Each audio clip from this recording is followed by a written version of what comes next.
18 structure of our government. आज हम लोग चैप्टर 18 में स्ट्रक्चर ऑफ आवर गवर्नमेंट के बारे में स्टडी करेंगे, पढ़ेंगे। India is a democratic country. It doesn't mean that all the citizens rule the country. Bharat जो हमारा देश है वह एक प्रजातांत्रिक देश है। इसका मतलब क्या है? All the citizens rule the country, यानी सभी नागरिक जो है हमारे देश का जो रूल रेगुलेशन होता है वे उसको पालन करते हैं, उसको फॉलो करते हैं। It is not possible for all the people to rule such a huge country like India. अब जो है इंडिया के जैसा कहीं भी किसी भी कंट्री में इस प्रकार का रूल और रेगुलेशन नहीं है। So we elect certain people who became our representative and rule the country। इसलिए हम लोग क्या करते हैं? इलेक्टेड जो है क्या करते हैं? उम्मीदवार को, यानी वोट के माध्यम से, वोटिंग के माध्यम से हम लोग एक रिप्रेजेंटेटिव को इलेक्ट करते हैं और उस जो आपका रिप्रेजेंटेटिव होते हैं उसको, ताकि हमारा देश जो है सुचारू रूप से चल सके। So these representative form the government. और ये रिप्रेजेंटेटिव जो होते हैं क्या करते हैं? सरकार का निर्माण करते हैं। Government refers to the people who govern the country. और जो क्या करते हैं, अब इन्हीं में से जो रिप्रेजेंटेटिव होते हैं उन्हीं में से जो है सरकार का नियुक्त किया जाता है और वो सरकार जो हमारे इस देश को चलाने का काम करती है। Our country follows a democratic form of government. It is the rule of the people for the people and by the people. हमारा जो प्रजातांत्रिक जो देश है वो जो क्या करते हैं? फॉलो करते हैं क्या चीज का? यानी यहाँ के जो हमारे लोग हैं वे किस चीज का फॉलो करते हैं? For the people bye the people, यानी ऑफ द पीपल, यानी जनता के लिए। यानी हमारा जो देश है वो जनता के लिए है, जनता के द्वारा है और जनता को है, यानी जनता ही सर्वोपरि हमारे देश में है। The citizens of India have the freedom to elect their representatives। अब हमारे जो नागरिक हैं उनका यह अधिकार है कि वो स्वतंत्र रूप से किसी भी रिप्रेजेंटेटिव को इलेक्ट कर सकते हैं। सवाल होती है कि अब हमें वे जो फैसला लेना है कि किस प्रकार के रिप्रेजेंटेटिव को हम इलेक्ट करेंगे। इसलिए हमें जब इलेक्शन होती है तो हमें वैसे उम्मीदवार को चुनना चाहिए जिनकी छवि साफ सुथरा है, जो हमारे देश के लिए काम कर सके। वैसे लोगों को हमें चुनना चाहिए और उन्हें सरकार बनाना चाहिए। We have to form of government. अब हम लोगों को क्या है, हमारे देश में दो प्रकार की सरकार होती है, one at the centre level and one eight the state level. एक जो सरकार होती है वो आपका केंद्र स्तर पर होती है और दूसरी जो सरकार होती है वो राज्य स्तर पर होती है। The government at the centre is called the Indian government and eight the state is called the state government. और वैसी सरकार जो केंद्र स्तर पर होती है उसको इंडियन गवर्नमेंट कहा जाता है, जिसको केंद्र सरकार कहा जाता है, और जो स्टेट लेवल पर होती है उसको स्टेट गवर्नमेंट यानी राज्य सरकार कही जाती है। Now Indian government. अब हमको देखना है कि इंडियन गवर्नमेंट जो है क्या है। The Indian government was established by the constitution of India. Indian government is commonly known as the central government. अब जो इंडियन गवर्नमेंट है जिसको हम केंद्र सरकार कहते हैं, उसका जो एस्टेब्लिश की जाती है वो कॉन्स्टिट्यूशन, भारत की जो संविधान है उसके द्वारा उसकी स्थापना की जाती है, की गई जाती है। Indian government is commonly known as the central government. जो इंडियन गवर्नमेंट है उसको जो हम सेंट्रल गवर्नमेंट के नाम से जानते हैं। The Indian government makes law for the whole country and deals with issues of national importance. अब जो इंडियन गवर्नमेंट होती है यानी केंद्र सरकार जो होती है बच्चों, वे क्या करते हैं? हमारे देश के जो है कानून व्यवस्था को बनाते हैं, यानी पूरे देश में जो है कानून व्यवस्था को बनाते हैं। And deal with issue of national importance. और जो राष्ट्र का जो हमारा इंपॉर्टेंस है उसके बारे में, यानी हमारे देश का तरक्की, हमारे देश की सुरक्षा, ये जितना भी प्रकार हमारा देश किस प्रकार से प्रोग्रेस कर सके, उन्नति कर सके, आगे बढ़ सके, विकास कर सके, इसके बारे में जो है डील करते हैं, यानी वार्तालाप करते हैं, थिंकिंग करते हैं, सोचते हैं। The Indian government makes law for the whole country and deals with issue of national importance. The legislative body is the parliament. अब जो है पार्लियामेंट जो होती है वो लेजिस्लेटिव बॉडी होती है। It has 2 houses. अब इसमें क्या होती है, 2 प्रकार की हाउस होती है। एक होता है लोकसभा और दूसरा होता है राज्यसभा। यानी जो अपना लेजिस्लेटिव बॉडी में जो होते हैं पार्लियामेंट में, उसमें 2 हाउस होते हैं। पहला होता है लोकसभा और दूसरा होता है Rajya Sabha. Their members are known as the member of parliament, जिसको हम कहते हैं एमपी। क्या कहते हैं, यानी इनके जो मेंबर होते हैं, किसका मेंबर होते हैं, यानी पार्लियामेंट, यानी लोकसभा और राज्यसभा, यानी लोकसभा के जो मेंबर होते हैं उसको कहते हैं एमपी, यानी member of parliament. And member of parliament belong to several political parties. इसमें जो मेंबर्स होते हैं वे कई एक पार्टियों से बिलोंग करते हैं, किसी एक विशेष पार्टी से वे लोग नहीं होते हैं। विभिन्न प्रकार के पार्टियों से ये मेंबर्स आते हैं, इलेक्ट होकर के आते हैं। The government is headed by the prime minister. The president is the constitutional head of our country. The government is headed by the prime minister.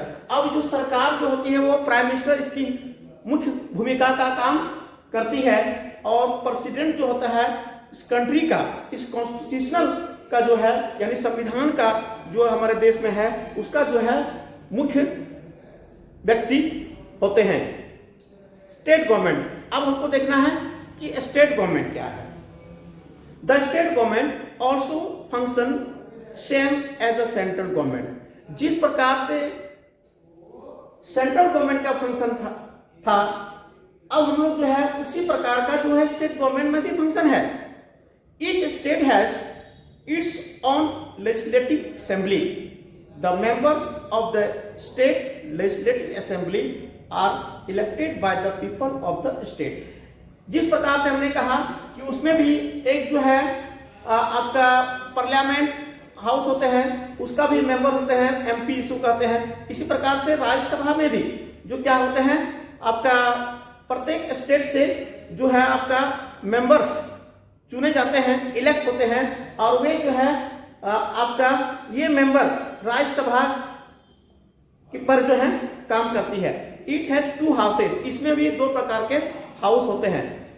पहला होता है विधानसभा एंड दूसरा होता है विधान परिषद। पहला क्या होता है, विधानसभा, और दूसरा होता है Vidhan Parishad. Many states do not have a Vidhan Parishad, लेकिन बहुत से ऐसे स्टेट्स हैं जिसमें विधान परिषद नहीं होता है, नहीं है।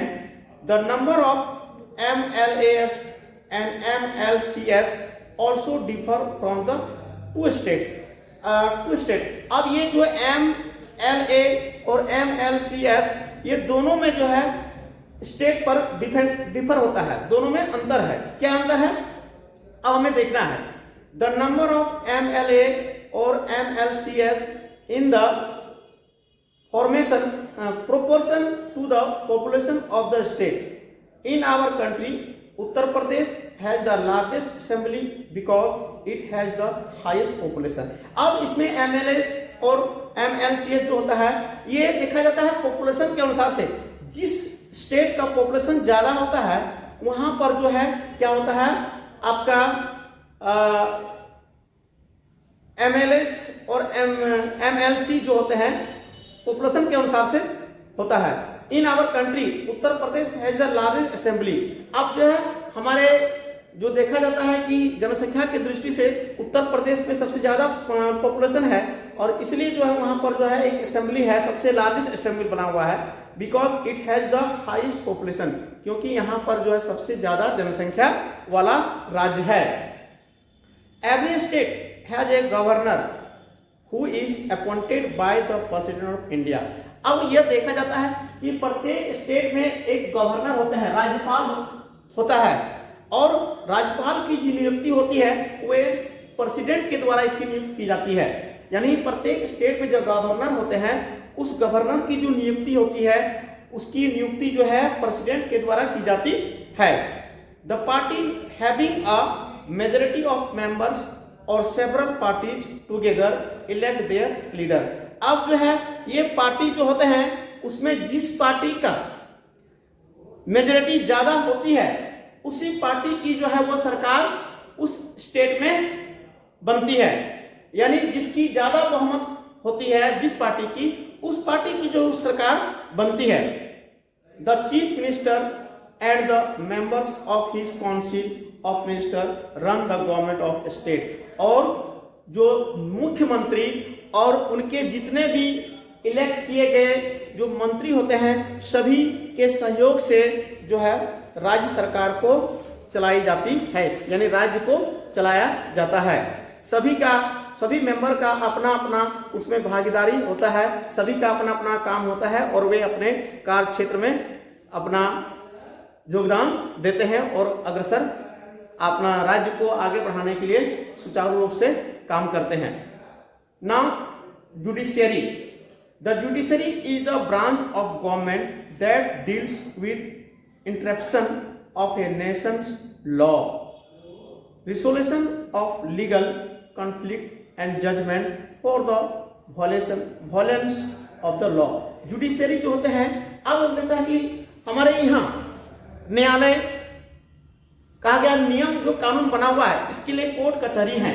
तो अगर कोर्ट कचहरी नहीं होता, अगर न्यायालय नहीं होती तो लोगों को उचित फैसला उचित जो है आपका जो अधिकार उन्हें नहीं मिलता, इसलिए जो जुडिशरी बहुत ही जरूरी है।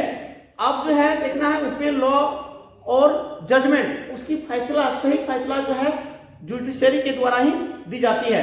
किसी प्रकार की झगड़ा हो, किसी प्रकार की संपत्ति से विवादित कोई भी उत्पन्न घटनाएं होती है तो उसकी जो है जब कोर्ट में चली जाती है केस तो उसका जो है फैसला जो वो कोर्ट ही देती है। Judiciary is the sole authority in our country to devise justice. Judiciary जो होते हैं वे हमारे देश का जो है क्या एक न्याय के लिए एक आत्मा का काम करती है। Just like the government it is the organised horizontally at 3 levels. अब जो है 3 स्तर पर होते हैं। These are at the national, state and district levels. ये जो होते हैं जुडिशरी जो होते हैं वो 3 स्तर पर होते हैं। आपका होता है नेशनल लेवल पर, स्टेट लेवल पर और डिस्ट्रिक्ट लेवल पर।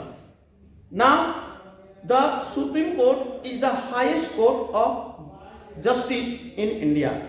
आप जानते हैं बच्चों कि जो सुप्रीम कोर्ट होती है जिसको हम लोग कहते हैं उच्च न्यायालय, सुप्रीम कोर्ट जो होते हैं उच्च न्यायालय जो होता है वो आपका सबसे हाईएस्ट न्यायालय होती है। It is located in new Delhi. और यह कहाँ है? सुप्रीम कोर्ट कहाँ है? न्यू दिल्ली में है। It is headed by the chief justice who is appointed by the president. अब इसकी यहाँ जो जस्टिस की जो नियुक्ति होती है वो प्रेसिडेंट के द्वारा की जाती है और वे जो है किसी प्रकार की फैसले को देते हैं। At the state level there are high courts. अब स्टेट लेवल पर जो होते हैं उसमें हाई कोर्ट होते हैं। There are also smaller courts such as session courts in district level. अब जो है एक और जो कोर्ट होता है उसको कहते हैं डिस्ट्रिक्ट लेवल पर जो होता है उसको सेशन कोर्ट कहा जाता है। सबसे निचला अदालत जो है वो सेशन कोर्ट है। If the people are not satisfied with the judgement they can approach a high court. अगर निचले अदालत पर यानी डिस्ट्रिक्ट लेवल कोर्ट पर अगर कोई व्यक्ति सेटिस्फाई नहीं होते हैं, संतुष्ट नहीं होते हैं किसी भी फैसले से, तो वे जो है हाई कोर्ट में अपना जो है वे दाखिल कर सकते हैं। यानी वे अपने जो है अधिकार के लिए हाई कोर्ट का दरवाजा पर खटखटा सकते हैं, हाई कोर्ट तक जा सकते हैं। In such cases the judgment passed by the supreme court will prevail. अब यहां अगर नहीं होता है, अगर हाई कोर्ट में नहीं होता है फैसला, तो फिर अंतिम जो फैसला होती है वो सुप्रीम कोर्ट में जो है वहां के जज जो उसको सुप्रीम कोर्ट में फाइल कर देते हैं। नाउ इसके बाद यह चैप्टर समाप्त हो गई है। फिर जो है अगला क्लास में हम फिर दूसरा चैप्टर को पढ़ाएंगे। Thank you.